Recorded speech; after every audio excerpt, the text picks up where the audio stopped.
Bien, nueva clase. Vamos a retomar un poquito con lo que habíamos dejado la otra vez. Yo había hablado del neocolonialismo de Martí y por otro lado habíamos dejado pendiente la situación de lo que había acontecido en el África.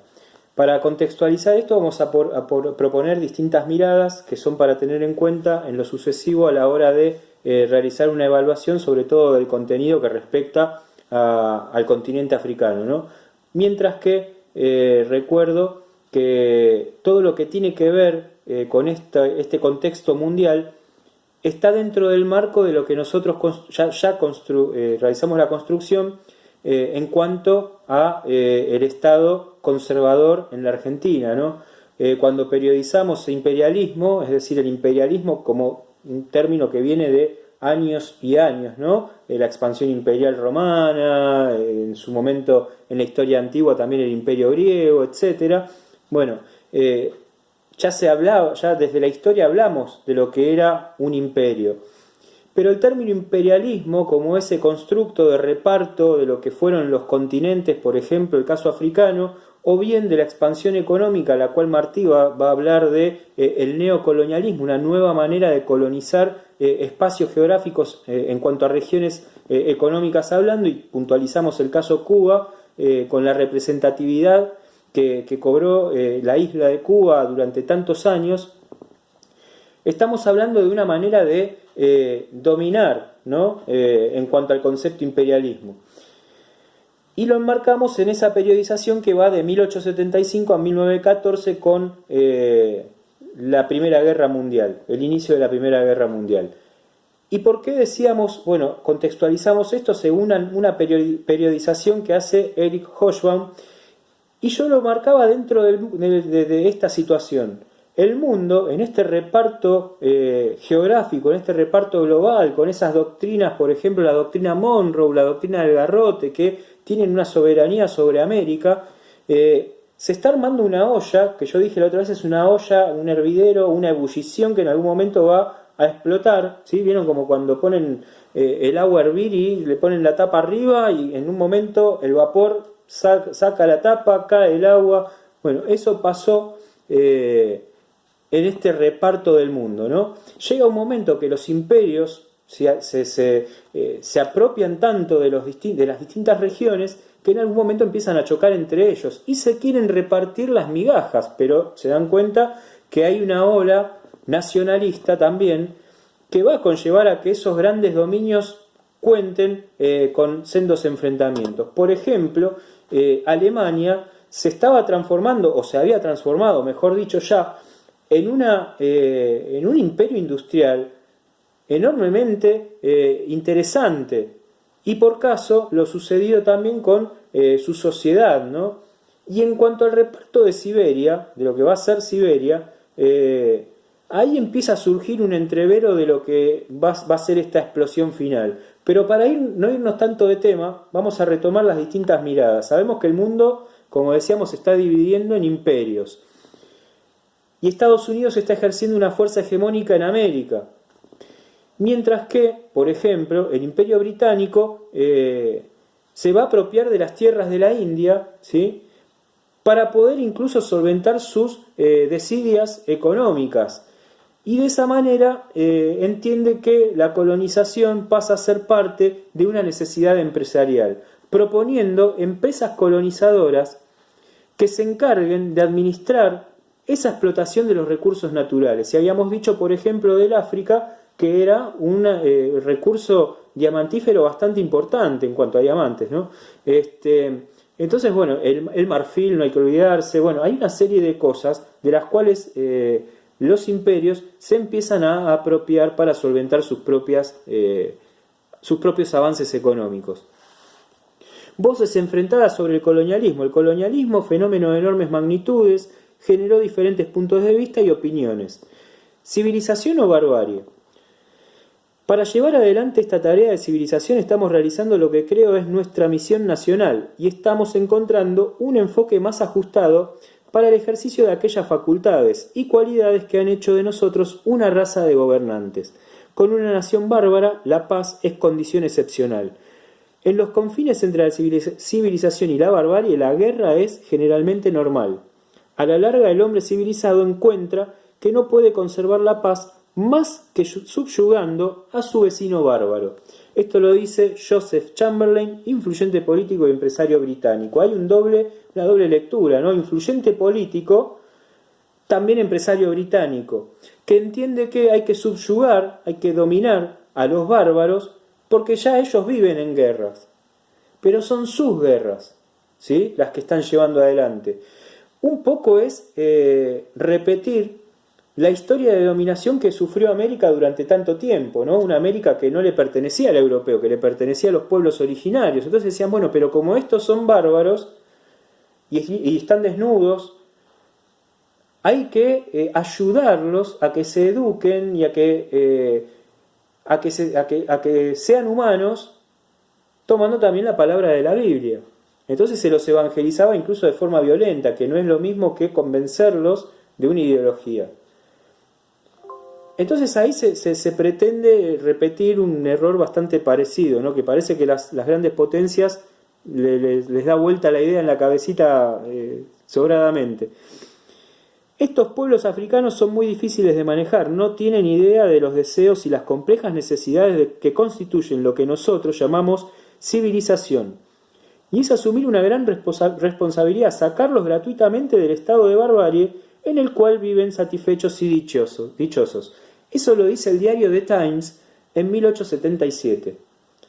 Nuevamente están hablando de subyugar a una sociedad que ellos consideran que son bárbaros, que no se pueden aplanar en cuanto a las ideas que ellos pretenden. Entonces, bueno, la violencia es el medio indicado para poder aplacar a las ideas.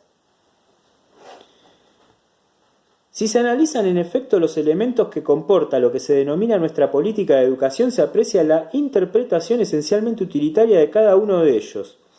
En primer lugar, la asistencia sanitaria, es decir, la conservación de la raza. Es nuestro deber más importante preservar a las poblaciones que gobernamos y asegurar su salud e higiene. Es la clave del edificio económico que hay que construir. Necesidad, en una palabra, de conservar y aumentar el capital humano para conseguir que trabajen y fructifiquen el capital monetario. Esto lo dice Albert Sarraut, ministro de las colonias francesas. ¿Se dan cuenta cómo se empieza a institucionalizar, colonizadoramente hablando, valga la palabra, a estos espacios geográficos por considerarlos algo así que no tiene, digamos, que es una barbarie, ¿sí? Entonces dicen, nosotros somos los bondadosos que los vamos a civilizar, que los vamos a educar, que les vamos a moldear a lo que ellos necesitan en realidad. Que necesitan que se pongan a trabajar para generarles mayores beneficios a las grandes empresas capitalistas de ese momento. Por eso hablamos de imperialismo. Y entonces muchas veces aparece imperialismo asociado al capital. Y ahí, en esa reserva africana, se va a construir un banco de esclavos que también le va a servir incluso a una América que durante mucho tiempo va a recibir, sobre todo en el Brasil, en tiempos de la revolución, ¿sí?, de la posrevolución de Mayo, va a recibir esclavos africanos y que después se va a hacer, por supuesto, que es la trata de personas. Fíjense, podemos seguir recorriendo para atrás. ¿Cuánto tiempo hace que hablamos de racismo? ¿Cuánto tiempo hace que hablamos de colonización de espacios geográficos que no le pertenecen a otros, digamos, ¿no? Sino que son espacios de otras civilizaciones, de otras sociedades? El problema de la humanidad es no entender que hay cosas que tienen límites y que tienen que ser respetadas. Sabemos que los negros del Estado Libre del Congo, los esclavos y del rey belga, son cruelmente torturados. Sabemos bien que en África, en Asia, en todas las colonias, a cualquier pueblo que pertenezcan, surgen las mismas quejas, los mismos gritos de dolor hacia el cielo.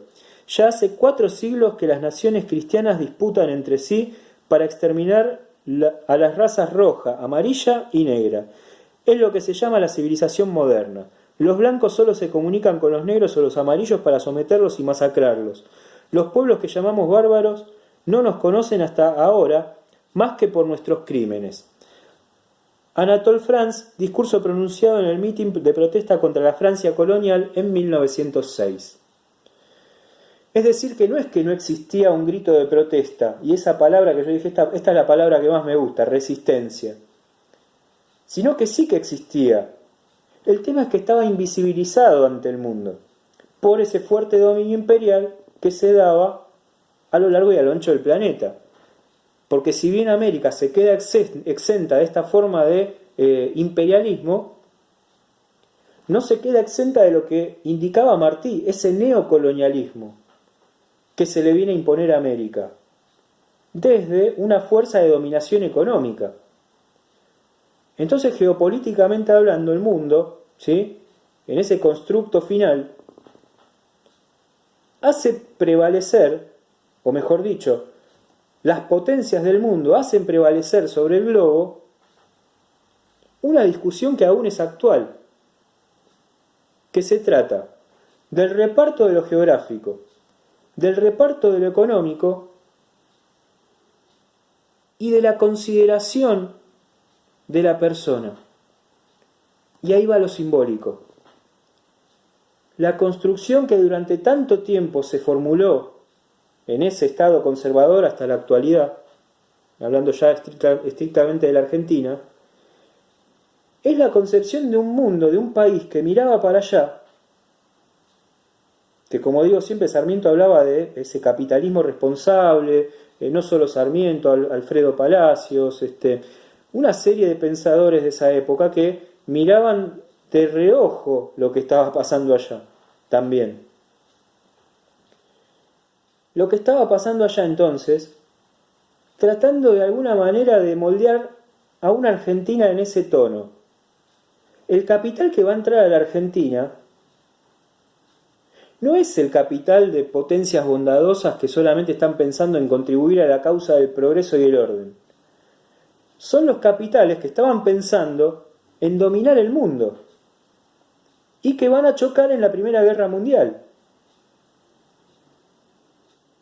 O sea, imagínense cuál era el tipo de negocios que querían hacer ellos con nosotros. Era la manera que tenían de entrar a una América protegida por el país del norte.